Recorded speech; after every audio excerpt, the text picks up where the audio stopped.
পাখিটা হাঁটতে হাঁটতে ভুল করে কুমিরের পেটের মধ্যে ঢুকে যায়, কিন্তু ভিতরে যাওয়ার পর মোমবাতি জ্বালিয়ে দেখতে পায় এখানে অনেকগুলো ময়লা পড়ে আছে, যার কারণে সে কুমিরের পেটের ময়লা পরিষ্কার করতে শুরু করে দেয়।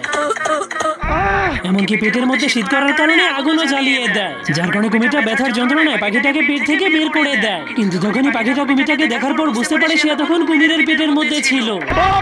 যা দেখে তখনই তার মাথায় একটা আইডিয়া চলে আসলে সে ওই কুমিরটার চামড়া দিয়ে ব্যাগ বানিয়ে বিক্রি করার সিদ্ধান্ত নেয়। এই জন্য সে বই পড়ে কুমিরের চামড়া দিয়ে ব্যাগ বানানো শিখতে শুরু করলে কুমিরও বই পড়ে তাকে ধরার উপায় শিখতে শুরু করে দেয়।